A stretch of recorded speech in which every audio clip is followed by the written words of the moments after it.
पूरे कार्यक्रम को आगे बढ़ाया जाए। कई ऐसे कानून हैं जो हम सीखना चाहते रहे हैं, हो सकता है कोई मौका न मिले, उसके लिए माजरत चाहेंगे। आप तमाम लोग दिल की गहराइयों से आप सब लोगों का शुक्रिया, इतनी दूर से आप लोग इस जज्बे के साथ आए। जनाब प्रशांत किशोर जी का जोरदार तालियों के साथ स्वागत करें। जय बिहार, आप सबको बोलना है जय जय बिहार, जय बिहार। इतनी ताकत है क्या? वो तो नाम हंसा दिया, जय बिहार। और ऊपर के लोग झारखंड में नहीं रहते हैं, आपको भी बोलना है जय बिहार, जय बिहार। शुक्रिया आपका सबका यहाँ समय निकाल कर आने के लिए। आप इस मशवरे के मजलिस में आप समय निकाल कर आए हैं, इसके लिए अपने भाई, अपने मित्र प्रशांत किशोर की ओर से आदाब स्वीकार कीजिए। ये मशवरे की महफिल में मजलिस है, राजनीति का मजलिस नहीं है। मुसलमानों को मशवरे की जरूरत क्या है, क्यों इस मजलिस की जरूरत है, इसको समझने की बात है। आखिर इस मजलिस को क्यों आहूत किया गया? हम तो गांव-गांव जाकर आपसे मिल ही रहे, फिर आपको इतना कष्ट देकर आपके गांव से, आपके शहर से वापस यहाँ क्यों बुलाया गया? ये इसलिए कि आज अगर किसी कौम को सबसे ज्यादा मशवरे की जरूरत है तो वो बिहार, देश का, बिहार का मुसलमान है। ये बात हम खुद से नहीं कह रहे, ये पैगंबर साहब ने आपको बताया। जब आगे का रास्ता न दिखे, जब आगे का रास्ता न दिखे तो मशवरे में खैर है, मशवरे में खैर है। इसलिए आज आपको ये तकलीफ दी है, आपको यहाँ पर दावत दिया है, आपको बुलाया है। मुसलमानों को मशवरा इसलिए करना है कि आपके हदीस में जो बात आपको बताई गई, पैगंबर साहब के हवाले से जो बात बताई गई कि मुसलमानों की ये जिम्मेवारी है। सही मुस्लिम, सही बुखारी में ये आपकी जिम्मेवारी बताई गई, अपने बच्चों के साथ इंसाफ करने की। और आज आपको मशवरे की जरूरत इसलिए है कि देश में आधे से ज्यादा मुसलमान चाहकर भी अपने बच्चों के साथ इंसाफ नहीं कर पा रहे। आपको ये आपके हदीस में बताया गया है, अपने बच्चों की तालीम की, तरबियत की, पढ़ाई की, परवरिश की आप वो नहीं कर पा रहे। तो मशवरा इसलिए करना है कि इस व्यवस्था को कैसे सुधारा जाए ताकि मुसलमान होने के नाते आप अपने बच्चों के साथ इंसाफ कर सकें। ये मशवरे की जरूरत इसलिए है कि आपके कुरान की जो पहली आयत है, इकरा बिस्मे रब्बिल लज़ी खलक़, उसका पहला शब्द इकरा, जिसका मतलब है पढ़ो, जिसका मतलब है पढ़ो। और आज आप वो कौम बन गए हैं जो देश का सबसे अनपढ़ कौम है। इसलिए आपको मशवरे की जरूरत है, आपको मशवरे की इस मजलिस में आने की इसलिए जरूरत है कि जिस कौम ने, आपके पुरखों ने अपने खून पसीने से इस देश की आजादी में, इस देश को बनाने में कुर्बानी दी, उसी देश के पार्लियामेंट में, उसी देश के पार्लियामेंट से ऐसे कानून बनाए जा रहे हैं जिससे मुसलमानों का एक बड़ा वर्ग अपने आप को असहज महसूस कर रहा है। उसी पार्लियामेंट से CA/NRC का कानून बन गया, उसी पार्लियामेंट से वक्फ बोर्ड की नई कहानी लिखने की कोशिश की जा रही है। इसलिए ये मशवरे का महत्व है, मशवरे का कि इस मजलिस की जरूरत इसलिए है कि 20 करोड़ मुसलमान जिनको आप वोट नहीं देते हैं उसकी बात छोड़िए, कम से कम 10 करोड़ वोट जिसको आपने दिया है, जब कोई गरीब लाचार असहाय मुसलमान रोड पर भीड़ के द्वारा मार दिया जाता है तो आपका 10 करोड़ वोट पाने वाले लोग उसमें से 10 आदमी भी आपके साथ खड़ा नहीं होगा। इसलिए मशवरे की जरूरत है, इसलिए ये आज मजलिस बुलाई गई है, इसलिए ये मजलिस बुलाई गई है कि मिलकर मशवरा करके कोई ऐसा रास्ता निकाले कि इन बातों पर अमल किया जा सके। मैं प्रशांत किशोर आपका नेता नहीं हूं, मैं आपका रहनुमा न होने का दावा करता हूं। जन सुराज कोई दल नहीं है, जन सुराज दल नहीं है, जन सुराज वो व्यवस्था है, वो सोच है कि इन सारे मशवरे के बाद जो चीज तय की जाए उसको ईमानदारी से जमीन पर अमल किया जा सके, इसलिए आज आपको बुलाया। मैं वही प्रशांत किशोर हूं जिसने नरेंद्र मोदी को 2014 में चुनाव जीतने में मदद किया था।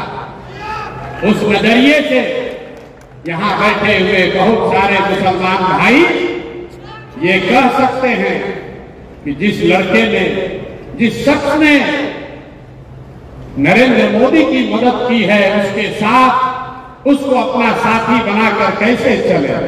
बात तो ठीक है, मोदी को हमने बनाया नहीं है, लेकिन वहां पहुंचने में अपना कंधा जरूर लगाया। लेकिन अगर आप मेरे परिचय का ये हिस्सा जानते हैं कि 2014 में हमने मोदी को जिताने में कंधा लगाया है, तो यहां बैठे हुए बहुत सारे शख्स ये भी जानते हैं कि 2015 से 2021 तक इस देश में मोदी और भाजपा जहां कहीं भी चुनाव हारे, हराने वाला दल और नेता कोई भी हो, उन नेताओं और दलों के पीछे भी इसी प्रशांत किशोर ने कंधा लगाया। ये मेरा परिचय है, इसको जान लीजिए। ये परिचय का दोनों पहलू है, इसको अपने कसौटी पर कस लीजिए, आंख बंद करके भरोसा मत कीजिए। मैं यहां आया हूं इस मजलिस में आपको ये कहने कि जन स्वराज क्या है, आपकी बदहाली की फटहाली की चर्चा करने आया, उसके कारण बताऊंगा, लेकिन उसके साथ साथ आपको उससे निकलने का रास्ता भी दिखाऊंगा। अगर आपको वो समझ में आए तो आप बिल्कुल इसको अपनाइए, न समझ में आए तो आपसे मेरा कोई शिकवा शिकायत नहीं है। ये वोट मुसलमानों को बहुत बुरा लगता है, हम फिर से दोहरा रहे हैं, मेरे भाई मुझे आपका वोट नहीं चाहिए, मुझे आपकी दुआ चाहिए, इसलिए यहां आए। वोट लेने वाले तो तमाम देश में बैठे हुए, हम आपकी दुआ लेने आए और आपकी दुआ से बिहार में वो व्यवस्था बनाएंगे कि जो चीज आप वर्षों से दशकों से अपने बच्चों के लिए करना चाहते हैं वो करके आपको दिखाया जाएगा। और एक और भरोसा रखिए, जो लोग भी प्रशांत किशोर को जानते हैं, अगर हमने आपकी मदद से, आपके दुआओं से बिहार में ये व्यवस्था बना दी तो लिख के रखिए, ये बिहार से शुरू हो रहा है लेकिन बिहार में रुकेगा नहीं, ये रुकने वाला नहीं है। इसलिए आपको आज दावत देकर बुलाया है। सबसे पहले ये आप समझिए कि मुसलमानों की इतनी दुर्दशा है क्यों। जो आदमी जो वक्ता खड़ा होता है, तकरीर करता है, वो यही बताता है मुसलमानों को किसने ठगा, मुसलमानों को सबने ठगा, हम लोग की हालत बहुत खराब है, कैसे इससे बाहर निकले? आप में से कोई लोग कांग्रेस को दोषी बता रहे हैं, कुछ लोग बता रहे हैं कि लालू जी ने ठग लिया, कोई नीतीश को दोष दे रहा है, भाजपा को तो लोग बता ही रहे हैं।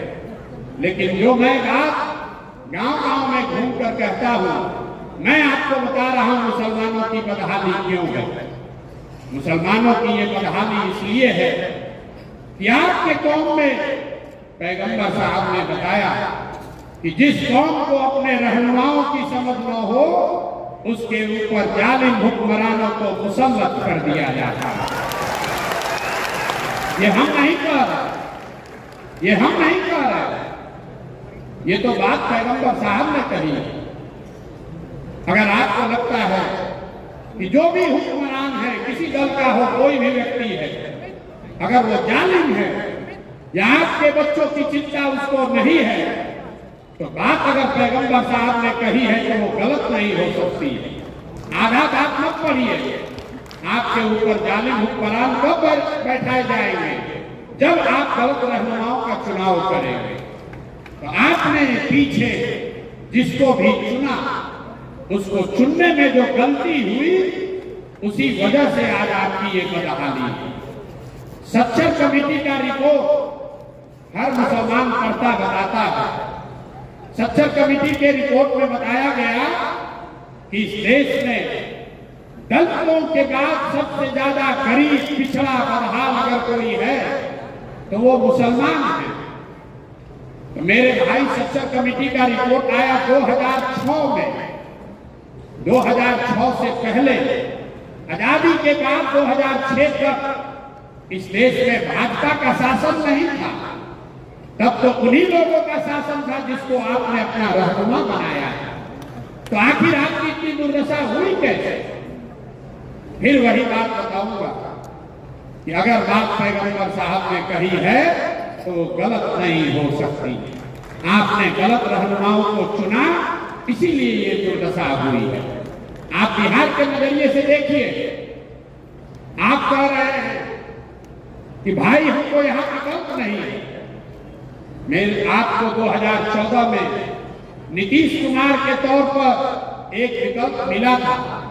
आज मैं नीतीश के विरोध में खड़ा हूं, लेकिन 2014 में नीतीश कुमार ने मुसलमानों के साथ कोई गलती, धोखा नहीं किया था।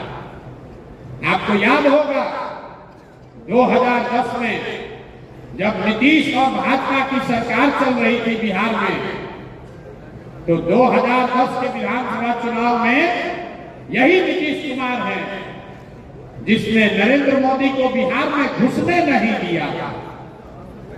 2005 से लेकर 2014, 12, 13, 14 तक आपके लिए नीतीश कुमार ने कुछ अलग से किया हो या न किया हो, बिहार में जो काम हुआ उसका थोड़ा बहुत फायदा मुसलमानों को भी हुआ।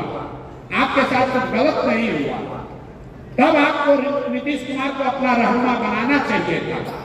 ये वही नीतीश कुमार है जो 2014 में 13 में जब मोदी जी को प्रधानमंत्री का चेहरा बनाया गया तो गठबंधन से, भाजपा से अलग हो गए। लेकिन वही नीतीश कुमार जब 2014 में लोकसभा चुनाव लड़ने आए तो मुसलमानों ने उनको अपना रहनुमा, अपना रहबर नहीं बनाया। आपने उनकी मिट्टी पलीज करा। ये आपकी सोच है। और वही नीतीश कुमार अभी 2 महीना लोकसभा चुनाव के पहले सीएए पर आपके खिलाफ वोट देने के बाद, 2017 में आपको ठगने के बाद, वही नीतीश कुमार फिर जब इंडिया अलायंस में चले गए तब आपको उनको अपना रहनुमा नहीं मानना चाहिए था। लेकिन मुसलमानों को लगा कि नीतीश कुमार अब हमारा नया रहनुमा हो सकता। तो जब नीतीश कुमार को रहनुमा बनाना चाहिए था तब आपने नीतीश को छोड़कर लालटेन पकड़ लिया। और जब नीतीश पर भरोसा नहीं करना चाहिए था तब आप उसमें रहनुमा खोज रहे थे। इसलिए आपको दोनों बार ठगना सहन करना पड़ा। अगर आप अपने सही रहनुमाओं का चुनाव नहीं करेंगे तो जीवन में कभी भी आपके पास खुशहाली नहीं आ सकती। आप चुनाव चाहे जिसका भी कर लें। बिहार में 30-35 साल से आप लोग लालटेन को, लालू जी को, राजद को वोट करते हैं। भाई कोई राजनीति में वोट किसी को क्यों करता है? वोट करने की 3 ही वजह है। एक, आप वोट करते हैं अपने और अपने बच्चों के विकास के लिए। दूसरा, आप वोट करते हैं अपनी राजनीतिक भागीदारी के लिए। तीसरा, आप वोट करते हैं अपने राजनीतिक विरोधी को हराने के लिए। आप छोड़िए जनसुराज की बात, आप इन तीनों पैमानों पर अपने 30 वर्ष के निर्णयों को कसकर देखिए। विकास आपको मिला नहीं। आज बिहार में दलितों के बाद सबसे गरीब और पिछड़ा अगर कोई है तो वो मुसलमान है। यहाँ बैठा हुआ हर मुसलमान मानेगा कि लालू जी के राज में मुसलमानों का कोई विकास नहीं हुआ। लेकिन फिर मुसलमान कहता है चलिए विकास नहीं हुआ, कम से कम हमको अपनी सुरक्षा है, हमारी भागीदारी है, हमारे दल की सरकार है। तो उस चीज को जांच कर देखिए। आबादी के हिसाब से मुसलमानों के 40 विधायक होने चाहिए। 40 विधायक होना चाहिए बिहार में मुस्लिम समाज का, है 19। लेकिन ये चिंता का कारण नहीं है।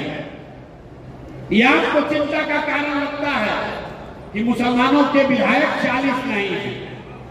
वो इसलिए नहीं है कि दल वाले आपको टिकट नहीं देते। चिंता का कारण क्या है ये मैं आपको अभी बताता हूं। बिहार में आबादी के हिसाब से 1650 के आसपास मुखिया और सरपंच होने चाहिए। लेकिन बिहार में 1200 से कम मुखिया ही मुस्लिम समाज के हैं। बिहार में आबादी के हिसाब से 27,500 वार्ड सदस्य मुस्लिम होने चाहिए, हैं 11,000 से कम। ऐसा क्यों है? वहां तो आपको आजादी का टिकट का इंतजार नहीं करना। ये आंकड़ा बता रहा है कि कहीं न कहीं मुस्लिम समाज में राजनीति को लेकर जो जागरूकता होनी चाहिए वो खत्म हो गई। ये सबसे बड़ा नुकसान आपको आजादी ने किया।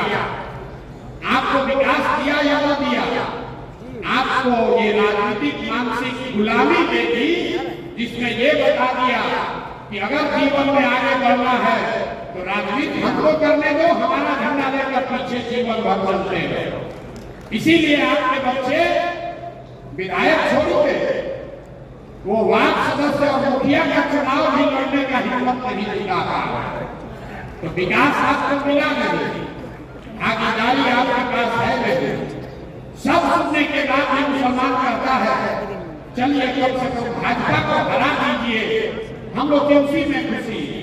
तो उस नजरिए से भी देखिए 1990 में जब आपने लालू जी को वोट देना शुरू किया तब भाजपा का बिहार में 0 सांसद था और देश में 2 सांसद। और आज 30 वर्ष भाजपा के विरोध में आपके वोट देने के बाद भी इस राज्य में भाजपा गठबंधन 30 सांसद है और देश में 240। तो भैया आपको विकास मिला नहीं, भागीदारी मिली नहीं और भाजपा को आप हरा पाए नहीं, तो आप क्यों उसी लकीर पर चले जा रहे? इसलिए मशवरे की जरूरत है कि बैठिए, मशवरा कीजिए कि कोई दूसरा रास्ता है या नहीं। आपको क्या बताया गया?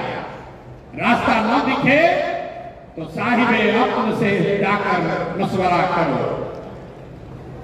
साहिबे अक्ल से जो समझदार लोग हैं उनसे जाकर मशवरा करो। लेकिन मुसलमान आज मशवरा नहीं करना चाहता, बैठा हुआ है, वो जद्दोजहद नहीं करना चाहता था। उसको भाजपा का डर दिखाकर ये राजनीतिक बंधुआ मजदूर बना दिया गया। इसलिए ये जनसुराज की व्यवस्था बनाई जा रही है। अब हम आपको आपकी परिस्थिति पर चर्चा करने के लिए खाली नहीं बुलाया, आपको अभी इससे निकलने का रास्ता भी बताएंगे। आपके सामने अभी आंकड़े से वो रास्ता बताएंगे, आपको खुद दिखेगा कि कैसे आप अपने बच्चों की राजनीति में भागीदारी भी करा सकते हैं, विकास भी कर सकते हैं और भाजपा को मुकम्मल हरा भी सकते हैं। तो जिसको जिसको ये समझना है, अभी तक आप ये जानते हैं कि अगर भाजपा को हराना है तो MY समीकरण चाहिए। यही आपको बताया गया है पिछले 30 साल में। MY समीकरण होगा तो उससे हम लोग भाजपा को हरा देंगे, लेकिन उस सारे समीकरण से आप भाजपा को अभी तक नहीं हरा पाए। ऐसा क्यों? ऐसा इसलिए कि अब MY समीकरण कहीं बचा ही नहीं। अब समीकरण है YM। जहां Y खड़ा होता है वहां पर मुकम्मल M समाज के, मुसलमान समाज के लोग उसको वोट देते हैं। लेकिन जैसे ही मुसलमान खड़ा होता है तो आधे से ज्यादा Y समाज के लोग हिंदू मुसलमान के नाम पर जाकर भाजपा को वोट देते हैं। अब तुरंत कोई कहेगा कि ये तो यादव लोग हमको धोखा दे रहे हैं। नहीं, ये यादवों की गलती नहीं है। अगर ये समीकरण आप सवर्ण के साथ, ब्राह्मण के साथ, दलित के साथ, कुशवाहा के साथ बना लीजिए तो भी यही होगा। जब लोग खड़े होंगे तो आप उसको मुकम्मल वोट दीजिएगा, लेकिन जैसे ही आप खड़े होइएगा तो विचारधारा की तलवार से आधा लोग उसमें कट के हिंदू मुसलमान के नाम पर आपके खिलाफ में वोट करेगा। ऐसा क्यों है? ऐसा इसलिए है कि एक आंकड़ा याद रखिए, इस देश में भाजपा को 36% वोट आया। इस देश में हिंदू रहते हैं 80%। ध्यान से इसको सुनिए, 80% इस देश में हिंदू रहते हैं और भाजपा को 36-37% वोट आया। इसका मतलब है कि करीब करीब आधे हिंदू आज भाजपा को वोट नहीं दे रहे, भाजपा को वोट दे रहे हैं। जो लोग भाजपा को वोट दे रहे हैं वो किसी एक जाति के नहीं हैं, वो सभी जातियों में हैं। इसका उदाहरण देखिए, बिहार में भाजपा को मोदी जी को वोट पड़ा है, लेकिन मोदी जी के जाति का कोई आदमी बिहार में नहीं रहता। वो लोग जो मोदी और भाजपा को बिहार में वोट देते हैं वो हिंदू मुस्लिम के विचारधारा से प्रभावित होकर उनको वोट देते हैं। इसी आंकड़े में आगे का रास्ता छुपा हुआ है। आपको समझना यह है कि वो कौन आधे हिंदू हैं जो भाजपा को आज वोट नहीं कर रहे। कभी कभी आप लोग उसको खोजने की कोशिश करते हैं तो किसी को वो यादव दिखता है, किसी को कुशवाहा दिखता है, किसी को दलित दिखता है। मैं आपको बता रहा हूं वो कौन हिंदू है जो भाजपा को वोट नहीं कर रहा। जो हिंदू गांधी जी की विचारधारा को मानने वाला है वो आज भाजपा के आज के विचारधारा से इत्तेफाक नहीं रखता। जो हिंदू अंबेडकर, बाबा साहब अंबेडकर की विचारधारा को मानने वाला है वो भी भाजपा को वोट नहीं करता। जो हिंदू कम्युनिस्ट विचारधारा को मानने वाला है वो हिंदू भी भाजपा को आज वोट नहीं करता। और जो लोग जयप्रकाश और लोहिया के समाजवाद को मानने वाले हैं वो भी भाजपा को वोट नहीं करते। तो इन चार विचारधारा के मानने वाले हिंदुओं को अगर आप इकट्ठा करें तो वो करीब करीब आधे हिंदू हुए। तो राजनीतिक सफलता का जो मंत्र है ये विचारधारा के आधार पर इन चार विचारधारा के मानने वाले हिंदुओं के साथ अगर 20% मुसलमानों का सामाजिक राजनीतिक गठजोड़ बना दिया जाए तो आप हुए 7, भाजपा हुई 40 और पूरा मुकम्मल उनको राजनीतिक शिकस्त दी जा सकती है। इसी विचारधारा पर, इसी फॉर्मूले पर ये जन स्वराज की नींव रखी गई है कि जाति के आधार पर नहीं, धर्म के आधार पर नहीं, विचारधारा के आधार पर जो लोग आज भाजपा से लड़ना चाहते हैं उनके साथ सामाजिक राजनीतिक गठजोड़ अगर मुस्लिम समाज के लोग बना दें तो आपको हर चुनाव में सफलता मिलनी ही मिलनी है। यहीं पर ओवैसी साहब जो कह रहे हैं और जनसुराज जो कह रहा है यही फर्क है। ओवैसी साहब ये कह रहे हैं कि मुसलमानों को अपने पैर पर खड़े होकर अपना राजनीतिक वजूद बनाने के लिए लड़ाई लड़नी चाहिए। जनसुराज ये कह रहा है कि मुसलमानों को अपने पैर पर खड़े होकर अपना राजनीतिक वजूद बनाना चाहिए, लेकिन अकेले नहीं, उन आधे हिंदुओं के साथ करना चाहिए जो विचारधारा के आधार पर आपके साथ चलने को तैयार मुसलमान रहता है। और जब हमने दीदी का कैंपेन किया, उनको वोट आया 49%, मतलब 70% में, वहां 70% करीब हिंदू है। आधे हिंदुओं को मैंने मुसलमानों के साथ जोड़ा, तब दीदी को उतनी बड़ी सफलता मिली। तो अगर ये काम पहले किया गया तो इसको बिहार में भी किया जा सकता है, इसलिए आपको दावत देने आया। इस चीज को आत्मसात कीजिए और आपको सफलता मिलेगी ही मिलेगी। लोहे को लोहा काटता है। आपकी जिनसे लड़ाई है वो विचारधारा आधारित व्यवस्था है। आपकी लड़ाई भाजपा से नहीं है, आपकी लड़ाई मोदी शाह से नहीं है, आपकी लड़ाई संघ से है जो विचारधारा आधारित व्यवस्था। वो एक दिन में गांधी मैदान में रैली करके नहीं बना, वो एक चुनाव के लिए नहीं बना, वो पिछले 40-50 सालों में उस विचारधारा के मानने वाले लोगों ने एक एक कतरा करके धीरे धीरे उसको बनाया। तो अगर संघ की विचारधारा से लड़ना चाहते हैं तो उसका एक ही हथियार है, महात्मा गांधी की विचारधारा को पुनर्जीवित किया जाए। वही एक धारा है, दूसरा कोई उपाय नहीं है। तो जनसुराज वही प्रयास है, महात्मा गांधी की विचारधारा को फिर से पुनर्जीवित किया जाए, जिसमें गांधी, अम्बेडकर, कम्युनिस्ट और समाजवाद को मानने वाले लोग मुसलमानों के साथ मिलकर सामाजिक राजनीतिक ऐसा गठजोड़ बनाए जिसको कोई चुनाव में हरा नहीं सकता। इसीलिए मैं रोज कहता हूं कि जीतेगा जनसुराज ही, जीतेगा जनसुराज ही। जब मैं कहता हूं मुसलमानों का वोट नहीं चाहिए, उसके पीछे भी यही सोच है। हम कितना भी समझा लें, अगर आप हमको वोट नहीं भी दीजिएगा तो भी जो ये विचारधारा के आधार पर हिंदू लड़ रहे हैं आज भाजपा से, वो जनसुराज के हिस्सा हैं और उनकी ताकत से, उनकी मदद से आपको निश्चित तौर पर बिहार में अगले साल जीत कर हम दिखाएंगे। अगर आपने तय किया, आपने अपना कंधा लगाया, तो निश्चित तौर पर यह लड़ाई हमारे लिए थोड़ी आसान हो जाएगी। लेकिन अगर आप तय नहीं कर पाए, आपने हमको साथ देने का भी मन नहीं बनाया, तो भी आपसे हमको कोई शिकवा शिकायत नहीं है।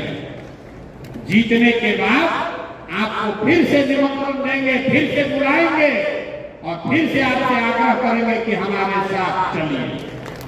उस समय भी आपको साथ लेकर चलेंगे। फर्क बस इतना है कि जब चुनाव जीतने के बाद आपको बुलाएंगे तो ये जो 2 वर्ष आपने कंधा नहीं लगाया, इसका आपसे हर्जाना पूरा वसूलेंगे, इसका हर्जाना वसूलेंगे भाई। मुफ्त में कुछ नहीं मिलता। आज साथ में चलिएगा तो कोई हर्जाना नहीं। जीतने के बाद कहिएगा तो इसी सभागार में, आपके गांव में, जहां पर भी आपको साथ लेकर चलने आएंगे, वहां पर अपने खर्चा से सेवई का व्यवस्था करके रखिएगा जरूर, क्योंकि जीत के खुशी का सेवई भी आपसे ही खाएंगे और फिर आपको साथ लेकर चलेंगे। तय आपको करना है। अभी साथ में चलना है, लब्बैक अभी कहना है कि चुनाव के बाद कहना है? लब्बैक अभी कहना है कि चुनाव के बाद कहना है? हाथ उठाकर बताइए, हाथ उठाकर जिसको लब्बैक कहना है बताइए।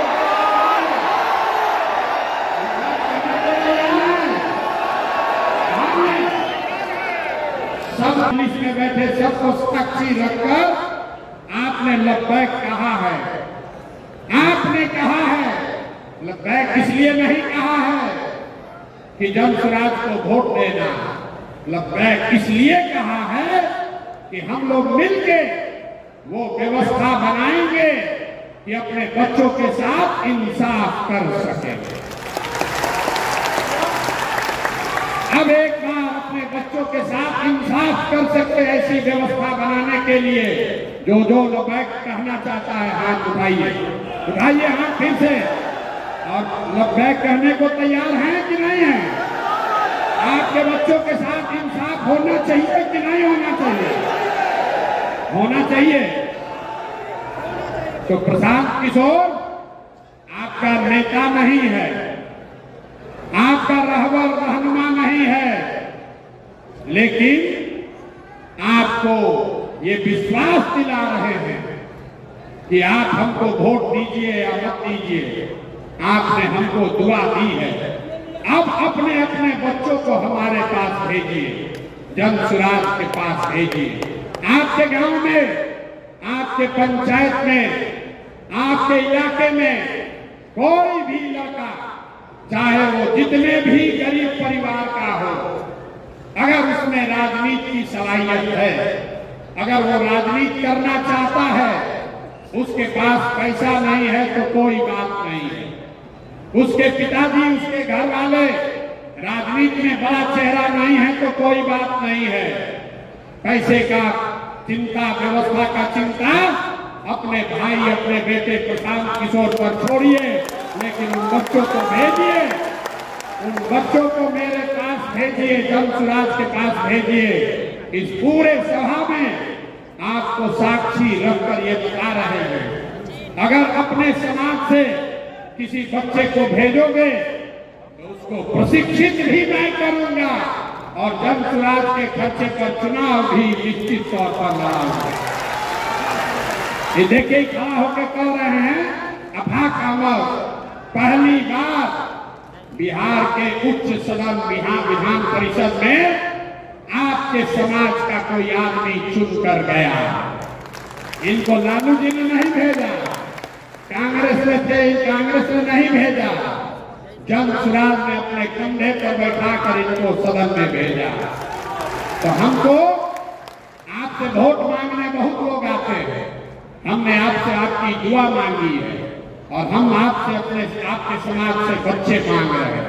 हर पंचायत से, हर आपकी 2.5 करोड़ की आबादी है बिहार में, आप हमको हर पंचायत से 5, 7, 10 ऐसे बच्चे निकाल कर दीजिए जिनको राजनीति सिखाया जा सके, जिनको वार्ड सदस्य लगाया जा सके, जिनको मुखिया सरपंच बनाया जा सके।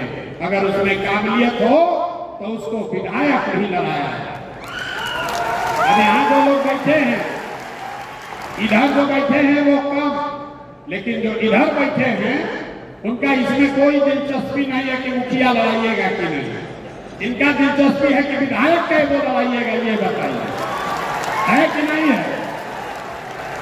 तो हमने घोषणा की है, सिर्फ मुसलमानों के लिए नहीं, 2 अक्टूबर को जब ये आपका दल बन रहा है तो समाज में जिसकी जितनी आबादी है, वो चाहे सामान्य वर्ग का हो, वो दलित समाज का हो, अति पिछड़ा हो, ओबीसी हो, यादव हो, कुशवाहा हो, मुसलमान हो, जिसकी जितनी संख्या है उसको उतनी भागीदारी निश्चित तौर पर दी जाए।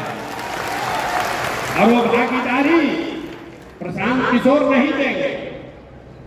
मैं ऐसी व्यवस्था बना रहा हूं कि वो चूंकि व्यवस्था के मालिक ही आप होंगे तो आपके साथ कोई गलती नहीं कर सकता। तो 2 अक्टूबर को जब ये जन स्वराज दल बनेगा तो 1 करोड़ बिहार के लोग जो मिलकर इसको बना रहे हैं, उसमें हमसे लिख कर ले लीजिए 18 लाख मुसलमान भी शामिल होगा। गांव-गांव जाकर मैंने मुसलमान भाइयों के हाथ जोड़े हैं, उनको समझाया है कि आइए ये व्यवस्था बन रही है, इसमें जुड़िए, इसके मालिक और मुखिया बनिए। जब ये दल बनेगा और 2 तारीख को इसके 25 लोगों के नेतृत्व की घोषणा की जाएगी तो उसमें 4 या 5 मुसलमान साथी भी चुनकर आएंगे जो इस दल का नेतृत्व करेंगे। इसमें कोई अल्पसंख्यक प्रकोष्ठ नहीं है, कोई प्रकोष्ठ नहीं। जो दल है वो एक ही दल है और उसमें 20% की आपकी भागीदारी सुनिश्चित है। बच गया विधानसभा, तो विधानसभा में 18% आपकी आबादी के हिसाब से जहां पर भी आपकी दावेदारी बनती है, कम से कम 40 विधायक आपके जरूर लगाए जाएंगे। लेकिन इससे आगे की बात करो, कुछ लोग कह रहा है कि तो वोट का समाज तक जिसको रहनुमा बना के रखा है, इस मंच से सीधी आपके जरिए उनको घोषणा चुनौती दे रहे हैं। जहां पर भी राजद के लोग आपके समाज के लोगों को टिकट देंगे, जहां पर भी आपके समाज के लोगों को राजद के लोग टिकट दें, आप उनसे स्वीकार करा लीजिए, जनसुराज वहां मुसलमान उम्मीदवार नहीं खड़ा करेगा। अगर उनमें दम है, अगर उनमें दम है तो ये ऑफर को स्वीकार करके दिखा। हम ऑफर दे रहे हैं सामने आपके पास, आपने भरोसा करके लब्बैक करना है तो हम आपको कह रहे हैं, जहां पर जो 19 साथी लड़कर जीते हुए हैं उनके खिलाफ हम मुसलमान कैंडिडेट नहीं उतारेंगे। लेकिन जहां पर मुसलमानों की भागीदारी है वहां पर उनको भी बंटवारा नहीं करना हो। आपको दूध का दूध पानी का पानी हो जाएगा कि किसको आपके समाज की चिंता है और किसको अपने लालटेन और अपने रोशनी की चिंता है। हमारे लिए आप किरासन तेल नहीं है, आप हमारे लिए जनसुराज के लिए किरासन तेल नहीं है। लालटेन में आप जल रहे हैं, रोशनी कहीं और हो रही है। जल रहा है आपके बच्चों का भविष्य, रोशनी कहीं और हो रही है। तो मेरे भाई जगिए और इस तरह के मशवरे गांव-गांव में, ये मशवरे की मजलिस इसका आज आगाज कर रहे हैं। गांव-गांव में, पंचायत में जाकर लोगों को ये बताइए, क्योंकि ये बात पैगंबर साहब ने कही कि मां की गोद से कब्र तक इल्म हासिल करने के लिए जरूरत पड़े तो चाइना भी जाओ। आप तो बापू सभागार में आए, आपके अपने समाज में बच्चों के राजनीतिक इल्म की व्यवस्था करने की जिम्मेवारी जनसुराज की है। अगर उसमें क्षमता है तो उसको चुनाव लड़ाने की गारंटी भी जनसुराज की है।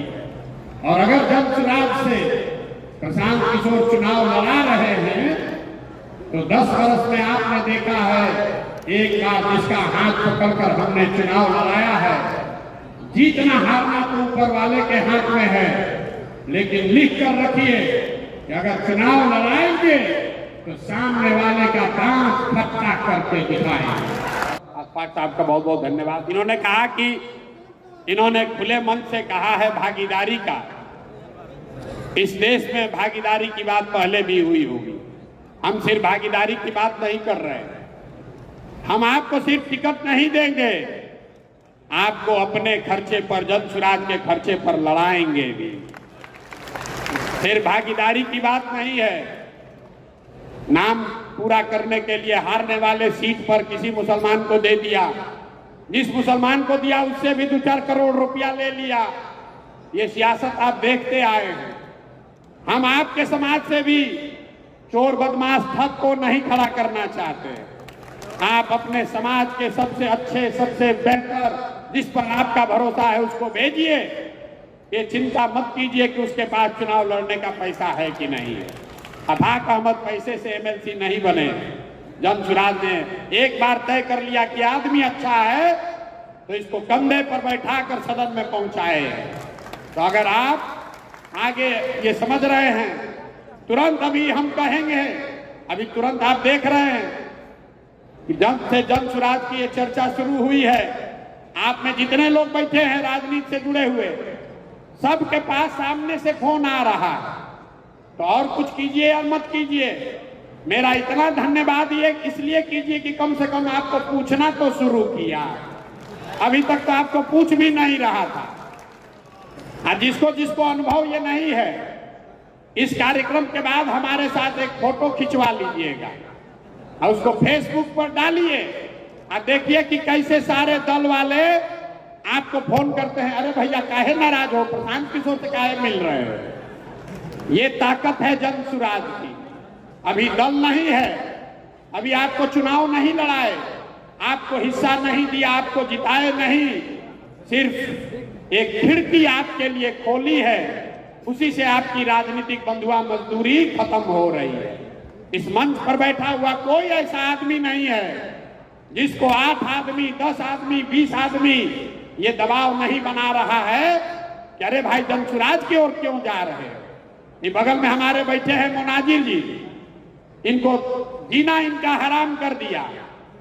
10 साल से कोई नहीं इनको पूछ रहा था, जैसे ही जनसुराज में आए सबको याद आया कि अरे वो मोनाजिर हसन भी है, इनको रोज इनको कहते हैं कि हमको भैया पूछ रहा।